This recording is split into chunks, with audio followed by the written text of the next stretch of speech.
Nyanchi Chimbur Surda Ningmijang, Zone Munum Chimbur Nagyata, Bagartarung Zanto Shurmurdo, Tumba Turche, Chanla Kisham Sar Tini Jordan de Division Shabashakata, the Kavchera, Maliban Sobram Kene, Susu Sange Chedaglav, Bram Kene, Division Shabajam Bayon, the Perzobasan, the Kajamjan Haber, Kinde, the Rashabajon, the Rabjan Bayon, the Perzobasan.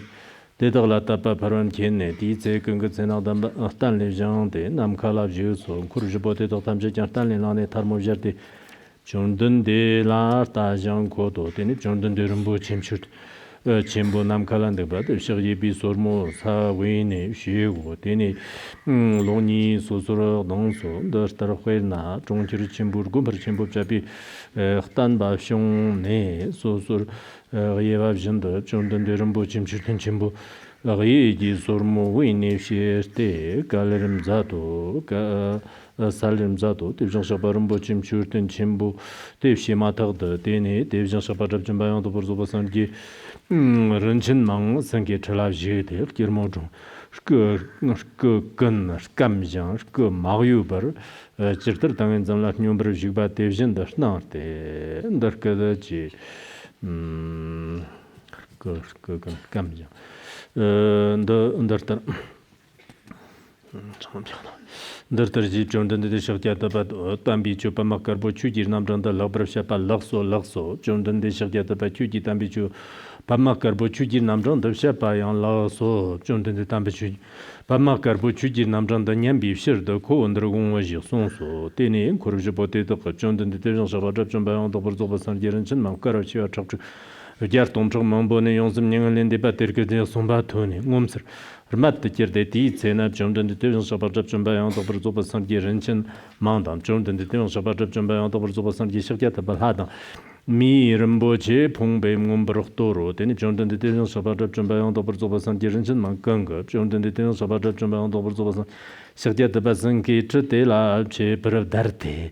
Rambuchim Chutin Chimbo Nane, Jondan de Division Shaba, Shakata Bandar Jigshi, Tirkidor Sonso, Tini Jondan de Division Shaba Shakata Bardanti, Shilla Juso, Division Shabate dans Hanji, the Division Shaba, Anika Rambuchim, Chutin Chimbo, Tiwena, Sanke Chala Jigni Namk, Varnan Lani Bernango, Tinin Kurjubote, Darian, Donyam, the Dr. Division Shabanda, Taran, the Dr. Division Shabim T, Namka, Pagber Shaw, Nyam the Semso, Tini Jondan de Kurjubote, the Semtobe, Tabi Tigim, the Nayan, Zimchi Stokin Kurjubote, Namka Latnor of Kodo, Tini Jondan de Division Shabbat, Shakta Bati, Kurjubote, the Lapkafsara, Gerlonta, Tijakanana, and Jitendi Kam.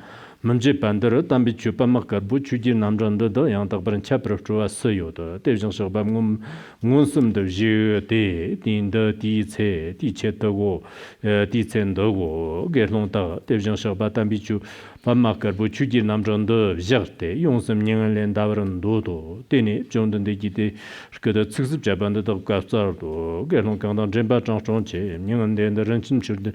Churtin the Jignim Chud Jine Chunda Sanjang Amzana, Chuji Chet, Sunji Summer Kid, Nyangan de Nyangan de Karavshivama, Gunjan Tatung Tina Chusan de Chuji Chet de Donter, Ndar Shah, Dunji Chuna Shinder Neperka, Nabranjim Bandala Molumna, Chabarngamataglak Ninjur, Nyan de Janjitin Dagan, Chubjatamche Yons. Tayang Yongser Gye, Share Tongja Kunga Shimarnia, Tetak Tamching Li Yante, Gumbum Yangan Dependent Dartada, Chuji Shafir Tetak Hak, Jenny Chutter Yan Nibber, Gira Tamchatambi Chundo, we share Yantu Devjan Madan Hadankan, Sosoranga, Sosorangan, Jean Vorate, Santienda. Jibber Shavi, Shering, Enerzam Chertokin, Derta, Jitin Kamarton Shivani, Simpson Tamcher Punjan, Simpson Tamcher Pujan, Yontabe, Simpson Tamcher Pujan, Yontabe, Chujitsan, the Cherter Tamber, Tirtavin, and I send the Zona, Shawan Johnny, Sanjitsa Mepa, Chertambabi Pombo to Genderju, Shia Chona Magnon, Shanjona, Sanki Chelan Jimba. Jigban Raptum Zibartag the Ter Jigate, Manok Chimbonona Marmation, Jitin Namjin Namji, Yugon Shojanams, Shojanams Raptor Nawate, Simpson the Kundan Jibber Jir, Lonam Derna Tabra, Lawajan, Ganam Yan Deni, Ganam Yan Deni, Ganam Yan Deni. Ganam Yan Deni, Chujir Namjan Dunzamba, Jitim Gumbo Shangan, Signum near the Mavra G, Sandim Yan Yondepa, the Bachimbo Mambo, the Laftor Shibas, the Izanke Jackson to Unibanga Danjemba, Shiacha, Mambo Tata, Tagbanda Dagyan, Ganam Chun the Shatper of Troy, Jaruchi Gibsomba Nyambra Shit, Dertavi Chundam Nyambi Shir, Chodam Chonsum. The Sandrova, the Nangadan Renchin Mawai, Jararang Short Chopa Yanam, do Dera to Tambin Jitin Gun, Kanda Hopper Kirjan Kanda Sand, Tramzi, Shiba, Teta, Chopa Jetcher Macho, Varshiba, Jonanon Jum, Jordan Dinda, Ngayan Tangitana, Division the Janjan, Namada Hobai, Jitim Gumbo Jamo, Dumtonwa, Simpson Kanatyansi, she Rigiva, the Ketchelsum. Ketchelsum, Shanda Jaka Ninda La, number and Jimbe Jorum, Zadam, Dordir Tonjom Mambo, Ganga Hongo Shima, Teda Ganjiga Tonshi, Band, Naka Mayano, Gangalaka, Chambra Lamar Shinis, Janam Shiver, Penshipa, Tenaka Mayano, Gangartonsum, Dadajan, Gambam Tion, Cubins, Janam Shiver and Pimbayan, Danaka Mayan. Kungutripurni name, do dejanum tonumgi, Chundaraptan Chapayan, Danaka Mayano, Jitan Wombom Yan, the Shidishan, the Mabzupa, Ganjing Dordin Dunzandam, Chapaton, Shundaka, Ganjing Namki Kamgayan, Chamachik and Namchik, Raptup Chitin, Joana, Danaka Mayano, Ganamian, Debize, Ganjing Dordin Dunjava, the Yikir and Jurjigba, Shunda, Dunashan, the Tinishan, the Kawayan.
Now let's continue with our teaching on the Lotus Sutra.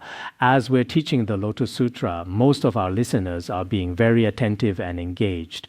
The majority of our audience has been very diligent in their study. Whether you're here with us in person or our Dharma friends listening to the teachings from various locations, everyone is receiving these teachings with sincere dedication. As for those who are volunteering and serving, I realize that on one hand, everyone is working very hard. Whether you're volunteering online or serving here on site during the process of your volunteer work, sometimes people might feel a bit tired or weary and the work might not be done as carefully as it should be. We must maintain the same attitude we had at the very beginning, approaching everything with the same care and dedication. We need to maintain a long-term commitment to the Dharma and hold a sense of responsibility toward all our listeners. Then we can treat our work with genuine care and attention. For all of our listeners and all those who are studying, we need to provide them with every convenience and support.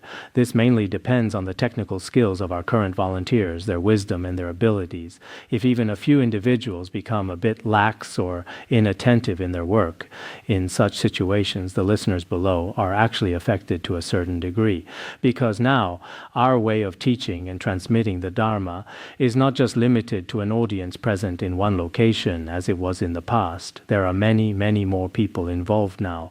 As for myself personally, I truly am very careful with my time and pay close attention to every aspect of the teaching. I hope that all our volunteers can maintain the same enthusiasm and dedication they had at the beginning.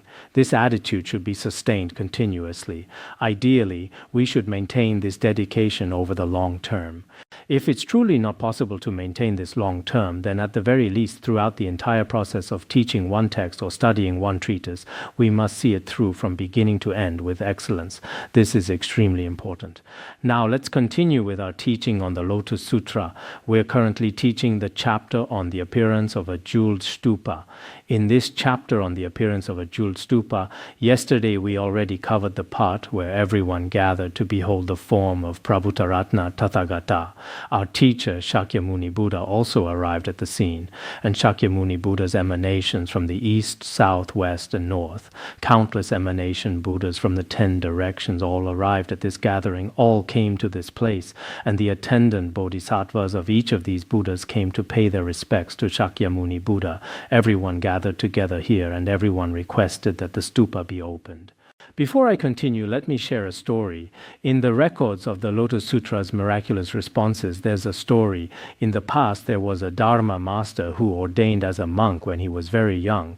From childhood, he continuously studied and practiced the Lotus Sutra. He became very renowned at that time, and even the emperor held him in great respect. The emperor kept wanting to bestow upon him various high-ranking official titles. However, this Dharma master consistently declined to accept them. Throughout his lifetime, he taught the sutra many times. When he taught it for the 50th time, extraordinarily rare lotus flowers appeared in his teaching hall. This is what the records say. So when I read this, I thought to myself, people today are not as diligent as people in the past. Some of you might think listening to it once is quite remarkable, saying, "I've listened once, how wonderful." As for me, teaching it once, I might think that teaching the Lotus Sutra once is quite an accomplishment, but in reality, there was a Dharma master. His name was Hongchu. He's recorded in the continued biographies of eminent monks. He taught it 50 times. Teaching the Lotus Sutra 50 times is truly not easy. There's another story as well. Before he was born, his mother had a dream in which she swallowed a jeweled stupa. Later, she became pregnant. After he was born, from childhood, he had tremendous faith in the 3 jewels. He ordained young and recited the Lotus Sutra. Later, his daily practice became this. Every single day, he would recite the Lotus Sutra once and chant 20,000 recitations of the Buddha's name. He maintained this practice throughout his entire life. Moreover, during the summer months, he would often go into grassy areas. While mosquitoes bit his body, he would make offerings of his body while reciting the Lotus Sutra. This was his way of life throughout his entire existence. Later in his old age, when he was quite advanced in years, some of his disciples said to him, "You're already so elderly now. If you continue feeding the mosquitoes like this, it might be harmful to your health. Could you perhaps stop this practice for now?" This Dharma master said, "You shouldn't try to stop me. This is my practice. Moreover, if I want to create a virtuous connection with these pitiful animals, the only way is to make offerings to them with my blood. Only in this way can they attain liberation. My primary intention is that these beings have no opportunity to hear the Lotus Sutra. The only way is through this practice of mine. Because great bodhisattvas who teach the Dharma, even the dust beneath their feet is honored, as explained in the Mahayana Kalachakra Sutra. For some great bodhisattvas, even the dust particles beneath their feet are venerated, respected, made offerings to, and prostrated to by countless devas. So perhaps if I make offerings of my body's blood and flesh to beings, they truly form a liberating connection with the Lotus Sutra. Such accounts exist. So I've been reflecting, if ancient practitioners recited the Lotus Sutra once every single day, that's truly not easy.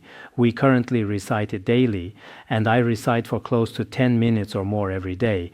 If I were to recite the entire sutra in one day, in Tibetan there's simply no way. Reciting it once in a day would be quite difficult, unless I recite it extremely fast. Can it be done in Chinese in one day? Is it possible? Tibetan seems a bit difficult. It's possible. How long does it take? More than 5 hours. How long do you recite? Have you recited it? Did you recite it as a group?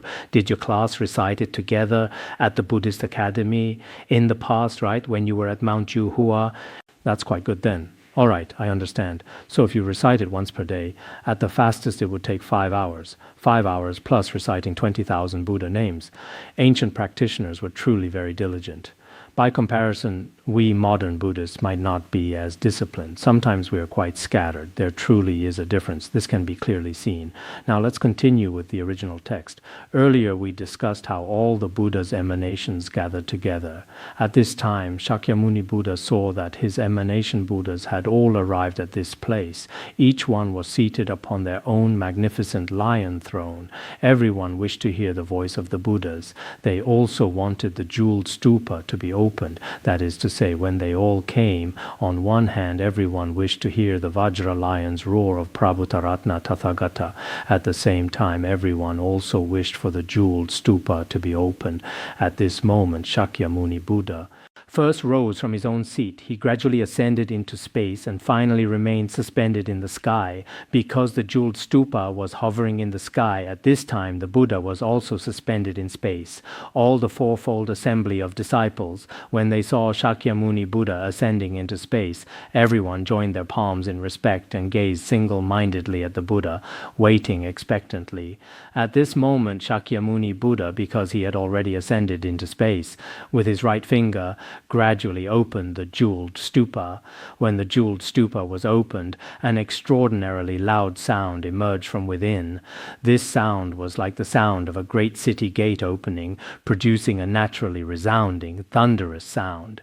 In some ancient films from the past, there are scenes showing the opening of ancient city gates. When I go to teach at prisons, the prison gates naturally make sounds, though now it seems they're all electronic doors. When we directly enter the door, whoosh, the door will open automatically.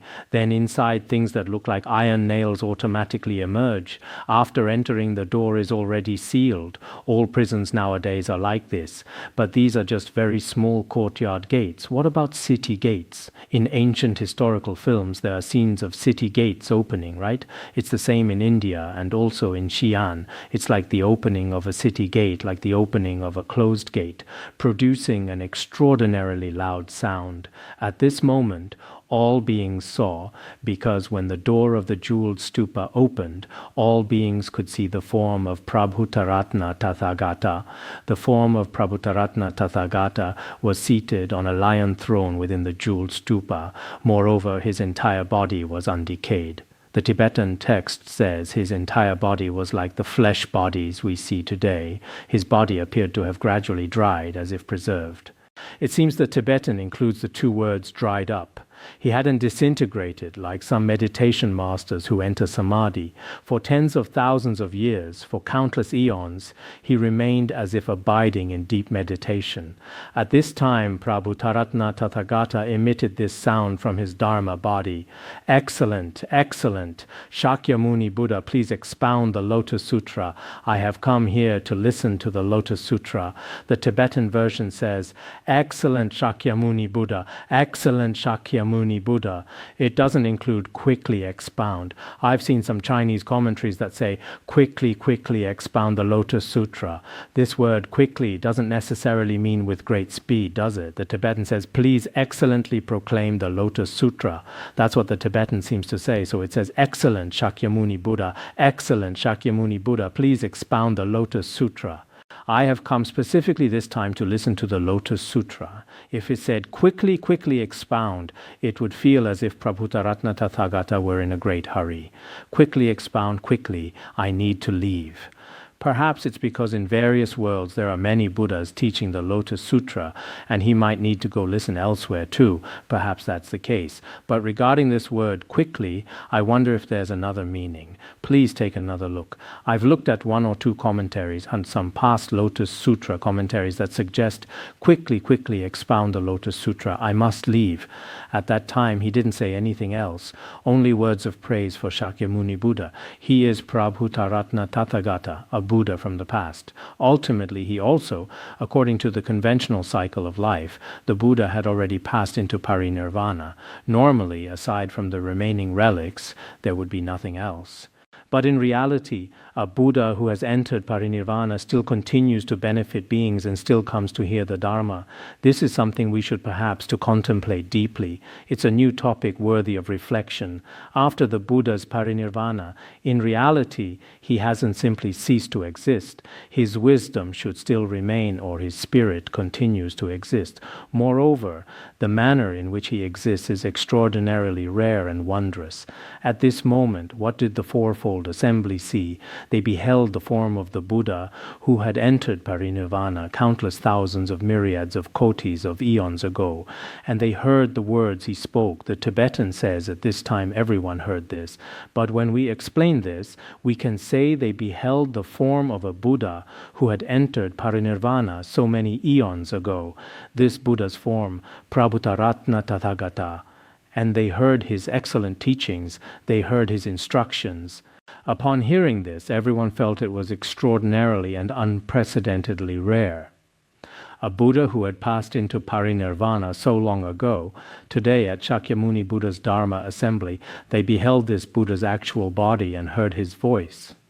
Then the devas and humans took various jeweled flowers and began making offerings to Prabhutaratna Tathagata and Shakyamuni Buddha. This is one part of the narrative. The jeweled stupa was opened, and everyone beheld the Buddha and heard the Buddha's voice.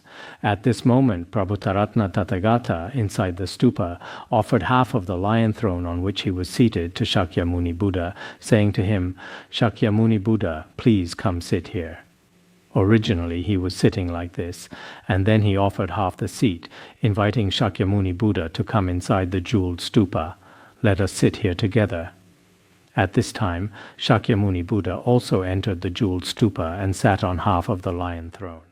Both of these Buddhas sat in full lotus posture on this seat. At this moment, all the great assembly, as we discussed earlier, humans, devas, non-humans, asuras, kinnaras, and many other beings, they all saw these two Tathagatas sitting in full lotus posture on the lion throne within the jeweled stupa. Each of them thought to themselves, "This jeweled stupa is so high, so far away. If the Tathagata could truly bless us, we too could ascend into space. Otherwise, we can barely see. It's so far, far away. What can we do?" Right at that moment, Shakyamuni Buddha, through his wisdom, knew the minds of these beings. He then began to bless these beings with his miraculous powers, enabling them all to ascend directly into space. At this time, with an extraordinarily beautiful voice, he addressed the fourfold assembly, who, now in our Saha world, can widely proclaim the Lotus Sutra, because they had all ascended into space, and could very clearly see Prabhutaratna Tathagata and Shakyamuni Buddha. The other emanation Buddhas weren't mentioned much. More will be said about them later. They each sat on their own lotus thrones. Who can proclaim the Lotus Sutra? If any of you can make this aspiration, right now you should make this vow. Now is the right time. This moment is the most opportune. The Buddha from the past has manifested here. The Buddha of the present is truly here as well. This opportunity is extremely rare. We often say now is a rare opportunity. So this truly is a rare opportunity. As for Shakyamuni Buddha Tathagata, after the Lotus Sutra is taught, after teaching the Nirvana Sutra, he will enter parinirvana. The Buddha deeply wishes to preserve the Lotus Sutra in this world, which is for the Buddha's wisdom may continue and the true Dharma may long abide. And Buddha wants to leave Lotus Sutra in this world and entrust it to the beings of this world. So he spoke about this here. At that time, Shakyamuni Buddha also said, "Who among you can recite this Lotus Sutra and teach this Lotus Sutra?" This is very important. As the Buddha approached parinirvana, he didn't ask that we simply have a pleasant time together today. What was his primary purpose? It was for the Lotus Sutra and other true Dharma teachings to long abide in this world. As for this point, I think each and every one of us in the Fourfold Assembly truly has a genuine responsibility in this regard. about. Right now, I think things are still going quite well. Some of our Dharma friends, some Dharma teachers, whether going out or staying at Larungar or in any other place, we should all be quite clear about our values. You see, when Buddhas gather together, their primary focus is actually teaching and expounding the Dharma. We Buddhists, when we gather together, it's not for the sake of daily eating, drinking, and entertainment, or for pilgrimages and tourism. Having these activities is fine, and not having them is also fine, even if we don't have them. Worldly people will never lack these things. Everyone will have them. But most importantly, most fundamentally, we need to provide opportunities for study and learning. This is the most essential. This is the most important thing. As lay practitioners, we should also teach the Dharma to one another. I think this is very important. Some people think, and this is customary for us as well, it's like this in the Tibetan region and also in the Han region. Oh, perhaps if you're a great Dharma master, then teaching the Dharma is appropriate. But as a lay person with household responsibilities, is this proper? Actually, there's nothing improper about this. I've discussed this before. If they don't have attachment to fame and material gain, if they're not teaching others for the sake of collecting fees or having ulterior motives, or making all kinds of advertisements, if they're not doing this, but rather have a purely devoted and sincere heart, then this is also permitted. There are stories about this in Buddhist scriptures. In the past, in the Dharmapada commentary, when Shakyamuni Buddha was teaching at Jetavana Anathapindada, many beings came to listen. At that time, King Prasenajit had a daughter. There was one named Vajra, I believe, I mentioned this before. She was extremely unattractive and couldn't appear in public. Later, it seems she became extraordinarily beautiful through the Buddha's blessings. But temporarily, she couldn't leave the palace. At that time, they specially arranged a palace for her, with 500 palace maidens attending to her. These 500 attendants couldn't go outside, only to the nearby area. Nearby there was a shop that sold just like nowadays shop, to sell the cosmetics and perfumes, that kind of shop. The shopkeeper was named Dusheng. These attendants couldn't go outside, so they often had Dusheng go to that little shop to buy things that women needed. I'm not sure, there seemed to be various colors. Looking at the Vinaya, it appears there were various cosmetics and such items. At this time, many people were going outside the city to attend teachings. The shopkeeper eventually learned that Shakyamuni Buddha was teaching outside the city. Moreover, after hearing the Dharma teachings, one could be liberated from suffering. It was extraordinarily beneficial, so this shopkeeper prepared to go. When she was preparing to go, those women said, "We cannot go because we cannot leave even a single step. Right now at the main gate, tourists cannot enter at will. There's someone specifically guarding it." I just heard him on the phone saying, "I cannot leave even for a moment right now. It's extremely busy here." So at that time, those palace maidens, perhaps bound by their duties, couldn't leave. They said, we cannot leave. If you go, could you please receive the Dharma from Shakyamuni Buddha and then teach it to us? Dusheng said, "I'm so lowly. I'm just this kind of person. I don't have much ability with language either. It would be useless for someone like me to go. My status is very lowly." But after they repeatedly requested, she went to the place where Shakyamuni Buddha was. Shakyamuni Buddha gave them teachings, and he specifically told this Dusheng, "After you return, you can transmit the Dharma to them. Moreover, you should sit on a high seat when teaching them.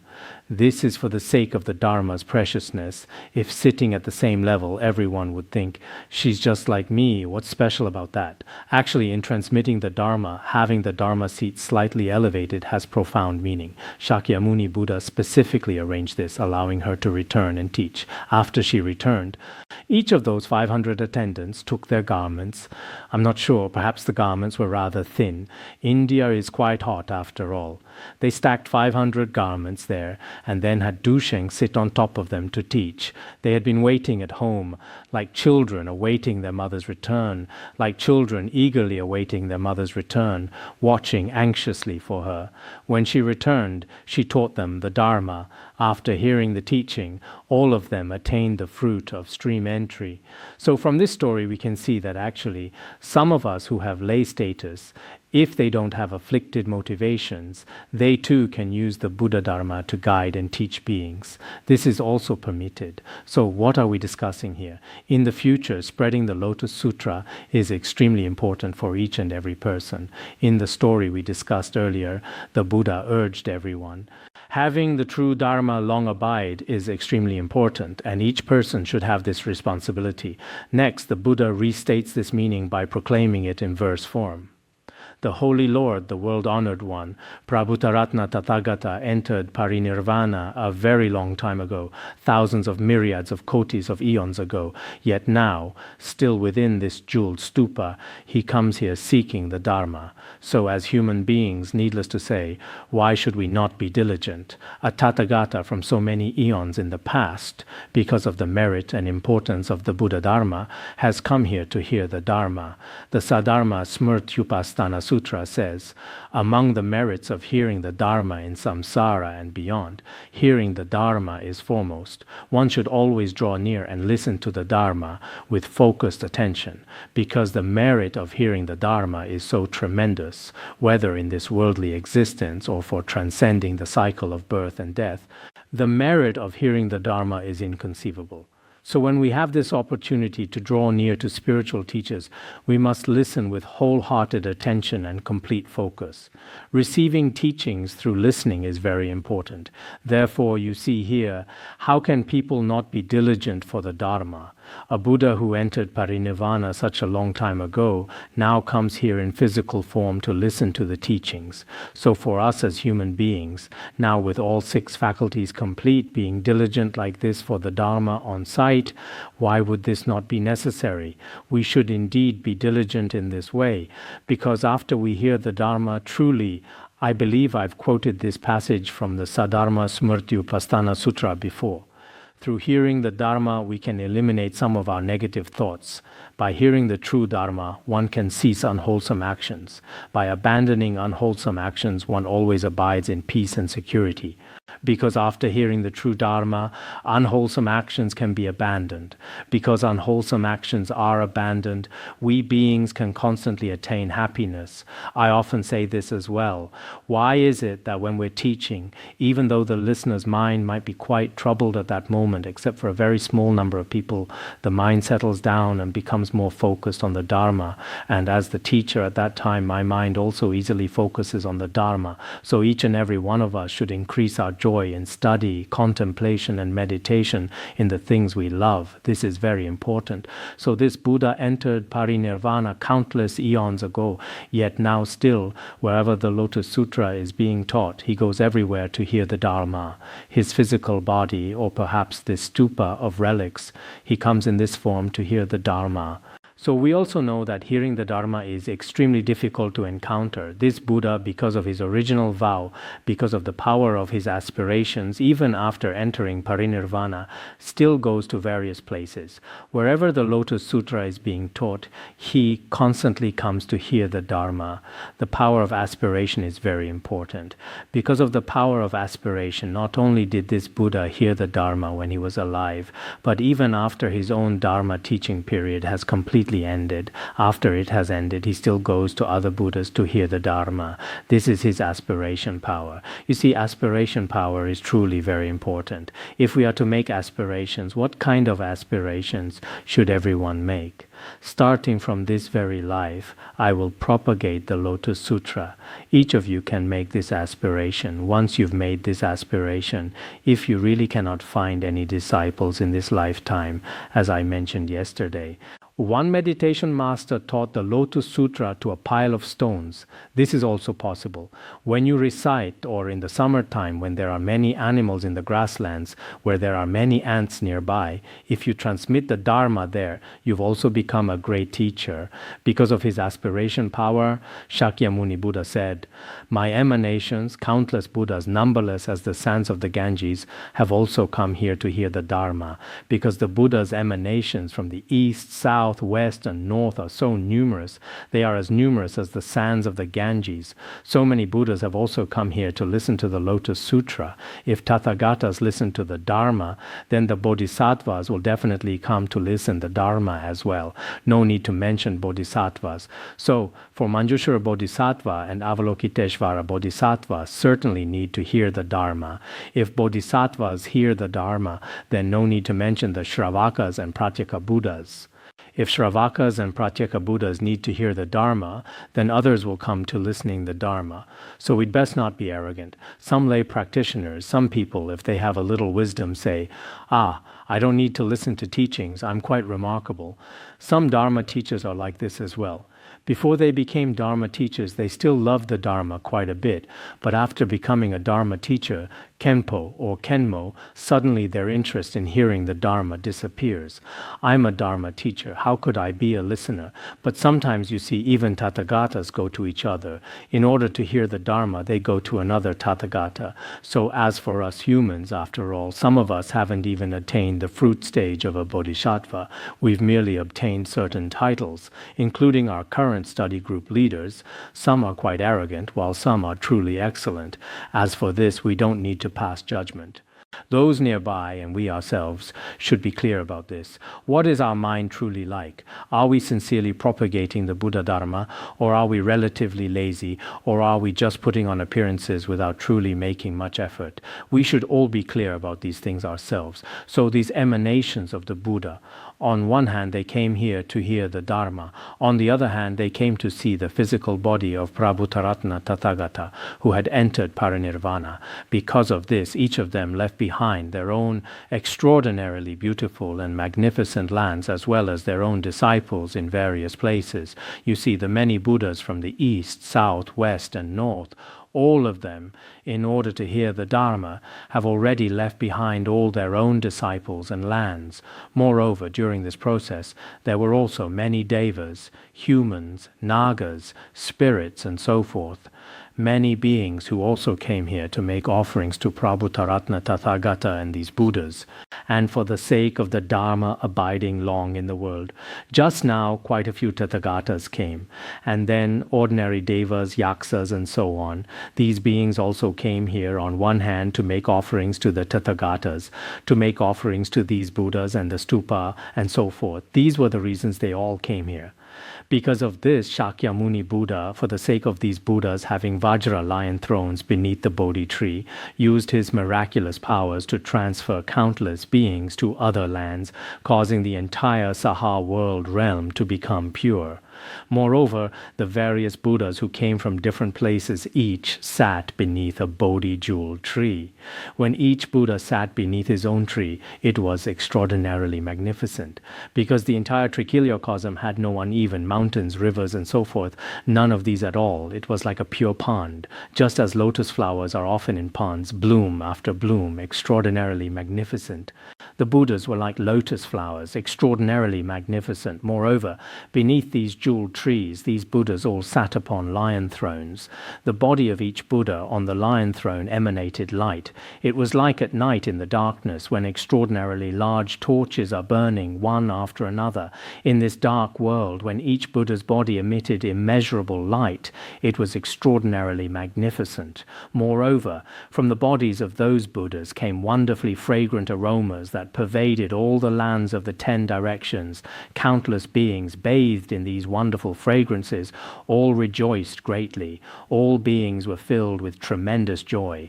The benefit these beings received actually depends on the Buddha Dharma. It's like a worldly analogy. For example, when a great wind blows within its range, those small trees and grasses will certainly experience movement and swaying, because when blown by the great wind, all these plants and so forth will have a certain response. In the same way, through the skillful methods of the Buddha, the Dharma abides completely for a long time, or we can say the Buddha Dharma completely benefits beings. Just as a great wind can allow all plants to feel its effects, as long as the true Dharma abides in the world for a long time, these beings will obtain genuine benefit.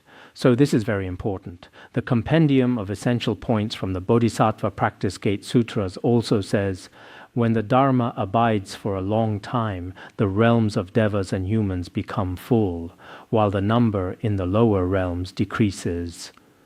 As long as the true Dharma abides for a long time, the realms of devas and humans will be full. The beings in the lower realms will become fewer and fewer. So our world truly needs the true Dharma. With this true Dharma, it's like in our worldly existence, when there is true Dharma in the world, everyone does good deeds. If everyone does good deeds, then all unwholesome trends will gradually disappear. Why do we say we propagate the Buddha Dharma? Actually, when we say propagate the Buddha Dharma, it's not that we're thinking our tradition should be propagated in such and such a way. The true spirit of propagating the Buddha Dharma is actually to lead beings onto the correct path. If beings walk on the correct path, then naturally they will attain happiness. If they attain happiness, the happiness of all sentient beings is the most fundamental, most basic spirit of our Mahayana Buddhism. Therefore, why is it that sometimes Buddhists, we often encourage them to continue studying? Now, in various places, speaking generally, the interest in studying and the atmosphere of learning are actually quite good. However, there are also some places where people, including some who use the name of Buddhism to harm Buddhism, such cases are also quite numerous. Now, because some people don't understand Buddhism, they sell treasure vases, perform fire pujas, and engage in external formalities. They gather very, very many people, but there's no change in people's minds. The behavior of most people is indeed somewhat superstitious. We must learn to distinguish between superstition and genuine faith. The most fundamental reason for learning to distinguish is that we need to study. Through study, we can know which is true Dharma and which is false Dharma, which are genuine spiritual teachers and which are false teachers. These questions will become very clear. Only in this way, all the sentient beings can attain happiness. So many Buddhists, I also hope you won't be too confused. Otherwise, in various places now, there are indeed many fake ones, or so-called teachers, rinpoches, great monks, and so forth. There are all kinds of phenomena. Of course, our world actually contains both yin and yang. It's impossible for everything to become like heaven. With everything completely perfect and flawless, this cannot be accomplished, but there can't be too many unwholesome things. If there are too many unwholesome things, the entire world becomes pervaded by negative energy or becomes a very unwholesome world. At that time, devas and humans become fewer and fewer, while beings in the lower realms and those doing unwholesome actions become more and more numerous. In this way, the entire world becomes filled with suffering. So we also hope the world can attain peace.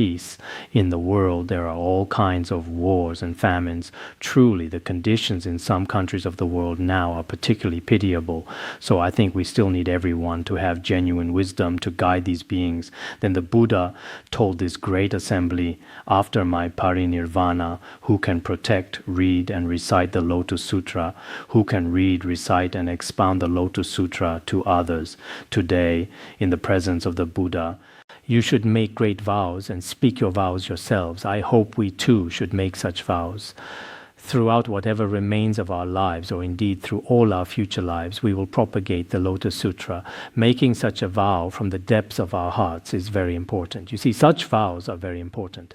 Prabhutaratna Tathagata entered parinirvana a very, very long time ago. From now, it's been countless tens of thousands of years.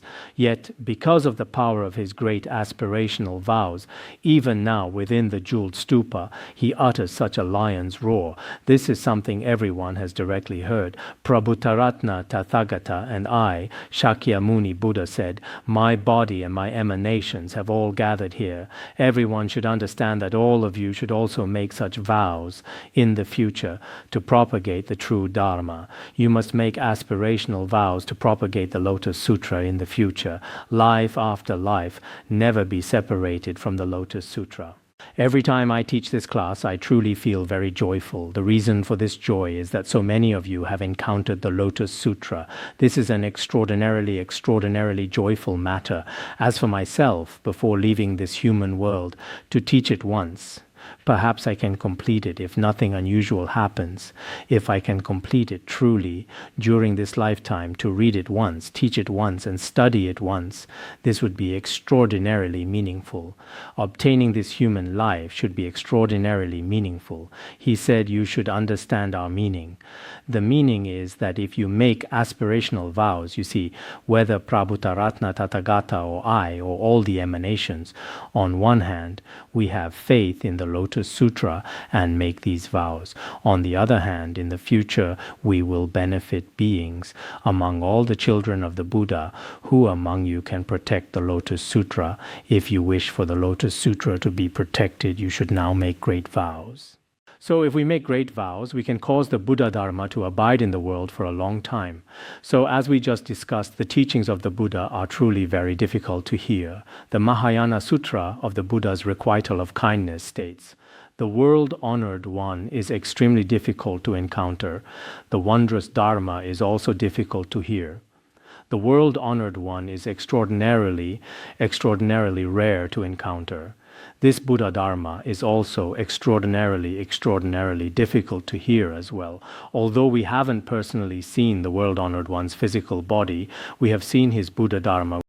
We've had the opportunity to see it and encounter it. After encountering it, we should also make great aspirations to cause the true Dharma to abide in the world for a long time. We should also think of ways to protect such great Dharma in the future. If someone can protect the Lotus Sutra, this is making offerings to Shakyamuni Buddha and Prabhutaratna Tathagata. If we can protect, what we call protection means protecting the Dharma texts, being able to read, teach, and practice them. This is what protection means. What we call protecting the true Dharma should be these things. Moreover, this Prabhutaratna Tathagata, dwelling in the jeweled stupa, constantly travels throughout the worlds of the 10 directions. This is actually all for the sake of this Lotus Sutra. Prabhutaratna Tathagata has always been, even after parinirvana, now traveling in physical form in this way. This is also for the sake of this Lotus Sutra. This is also making offerings to all the Tathagatas, that is to say, the protectors we just mentioned. If they uphold this Lotus Sutra, they are actually making offerings to all the Tathagatas and emanation Buddhas. If we uphold this wondrous Dharma, on one hand, we're making offerings to the Buddha and to Prabhutaratna Tathagata as well. Why? Because Prabhutaratna Tathagata also, the reason he dwells in the jeweled stupa and goes everywhere is for the sake of the Lotus Sutra. So if someone upholds the Lotus Sutra, they are actually directly making offerings to the Tathagatas of the 10 directions. So now, if we recite the Lotus Sutra once, or if we study it once ourselves, or even if we really can't do that, we can often carry it with us. I see that many people now carry the Lotus Sutra with them.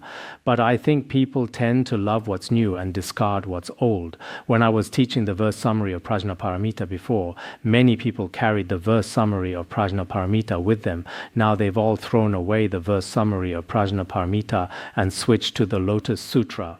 When His Holiness Jigme Phuntsok taught the solar air of the Doctrine Tantra, all of us older Dharma friends carried the solar air of the Doctrine Tantra with them. Now many people have already put that aside. Some don't even recite it anymore. There are such cases. So sometimes people do tend to love what's new and discard what's old, but we're keeping up with the times, like moving along with the era. That is to say, the Venerable One who adorns the world with light, making offerings to all the Buddhas of the 10 directions, east, south, west, and north, is no different.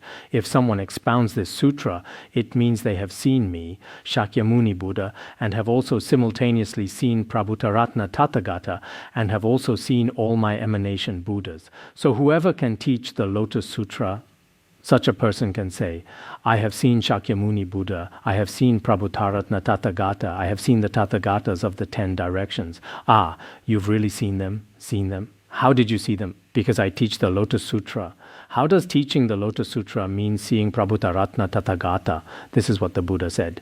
The Buddha said, if one expounds this sutra, it means seeing me, Prabhutaratna Tathagata, and all the emanation Buddhas. In this way, no one can refute this through logic or reasoning. So I admit today that I have seen Shakyamuni Buddha and have seen all the extraordinarily numerous Buddhas of the 10 directions, as well as Prabhutaratna Tathagata, who entered parinirvana countless eons ago. I have personally seen him as well. Have you seen them? You've also seen them. How did you see them? You read the Lotus Sutra, right? He didn't say, read the Lotus Sutra. He said, expound. The Buddha told all the virtuous men and women, "You should each contemplate this well. This matter is extraordinarily difficult. You should contemplate it well and make great vows. This matter is very difficult, so how should we contemplate? How should we make great vows?" Here it also explains, if one expounds all other sutras as numerous as the sands of the Ganges, this is not so difficult. For example, expounding any other sutra countless times, extraordinarily many times, this is not difficult. If one were to take Mount Sumeru and cast it to other worlds, to places beyond countless Buddha lands, actually, as long as one has miraculous powers, this is also not very difficult. If with our toes we shake the entire trichiliocosm and cast it far away to another land, actually this is also not very difficult. If we were to stand at the very summit of the four formless realms, at the peak of existence, what is the peak of existence called? The heaven of neither perception nor non-perception.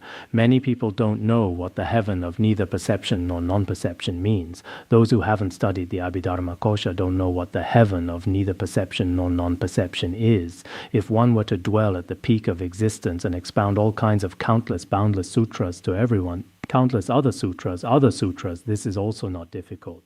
As long as one has meditative concentration and this kind of aspirational power, it's not very difficult. But what is most difficult, after the Buddha's parinirvana in an evil age, to expound this sutra, this is extraordinarily difficult.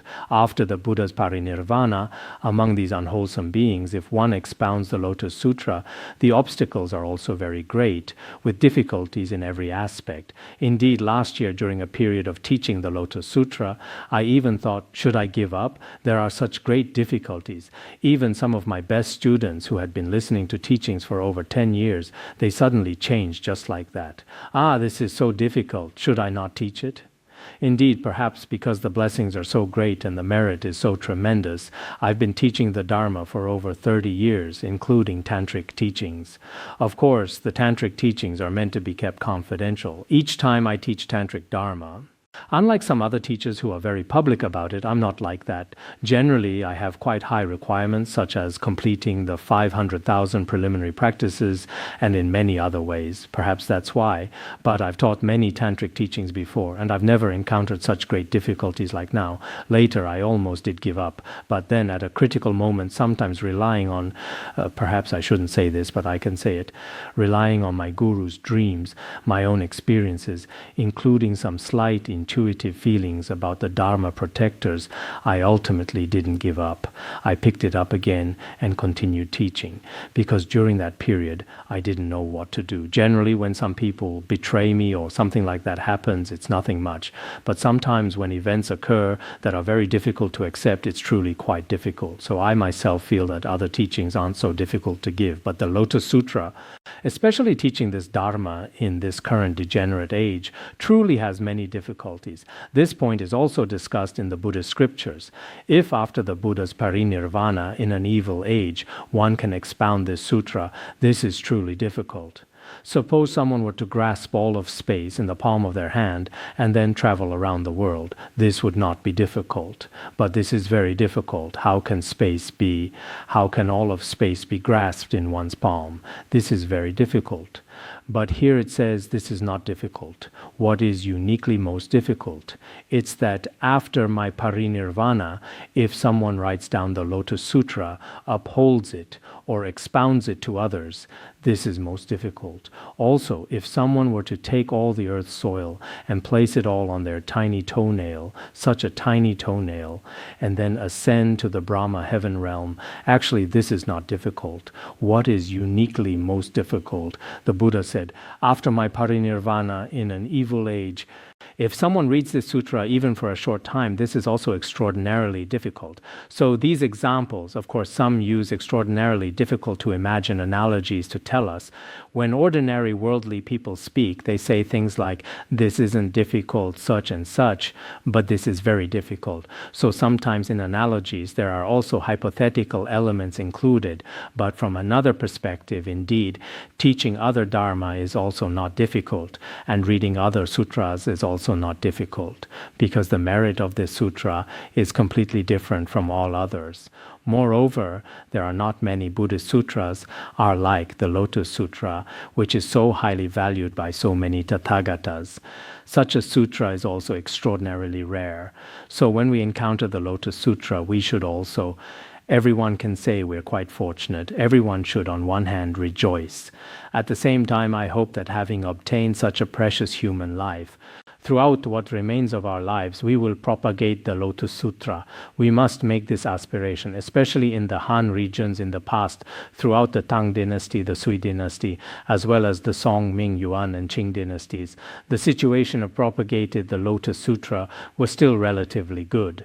But uniquely in this current era, the propagation of the Lotus Sutra is truly quite insufficient. We should expand its reach and try every possible method so that everyone in our world can have the opportunity to study the Lotus Sutra. Creating such conditions would be extraordinarily wonderful. As for this, everyone will probably need to make efforts. Everyone should have this spirit in their various temples and centers. I see that during the Tang dynasty, the atmosphere of teaching the Dharma in the Han region should have been quite good. Various temples also had this. You see, as I just mentioned, one person taught it 50 times. There must have been an audience. Without an audience, it wouldn't have been possible. So their atmosphere and tradition of teaching the Dharma was particularly good at that time. But now, indeed, people's minds have changed. Moreover, many people have now entered the era of fragmented culture. Apart from brief 2 or 3 minute audio clips or 2 or 3 minute videos that they scroll through on WeChat, this has become our knowledge base. Actually, this is completely insufficient. I hope everyone will read relatively substantial books and listen to relatively longer, more systematic knowledge.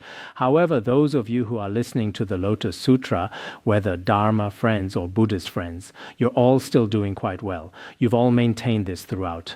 I'm also constantly paying attention. If one person is absent today, I think, where did this person go? They must have gone drinking again during the May Day holiday. Oh, today so-and-so must have become distracted again. Today, this person, although he is not at home, but he is still listening on their phone, quite adorable. So I also keeping track on them through various methods, because I have indeed seen Prabhutaratna Tathagata and the Tathagatas of the 10 directions. This can be demonstrated through scriptural citations, so I care about many people, and I myself feel quite satisfied towards them. Most people are doing very well, but whether you're lay practitioners or monastics, we need to continually expand such conditions and opportunities. Such causes and conditions are truly inconceivable. So we ourselves need to study more deeply and study solidly. If we ourselves study quite well, even in our dreams we'll think about transmitting this spirit to others. If we truly cannot find other followers, because many of us here are lay practitioners among us now, among these tens of thousands of people, are there 10,000 or 20,000 monastics? As for the others, perhaps there are tens of thousands. Some say hundreds of thousands, but we can't see hundreds of thousands right now. But there are certainly tens of thousands of lay practitioners. Among these tens of thousands of lay practitioners, I think each of you, for example, if there are 50,000 people, among these 50,000, perhaps 20 or 30,000 have students who have received transmission from them, their own personal disciples. If this is the case, you should be able to transmit the spirit of the Lotus Sutra. In this way, my hope sometimes is perhaps some of the younger people here, as for Dharma teachers who are my age, who knows how much longer we'll be in this world, but I especially hope for those who are relatively young, perhaps those who were in their teens or 20s at that time, in the future, in this world of ours, truly propagating the Lotus Sutra. There is great hope for this, so please think more about this. All right, that's all for today.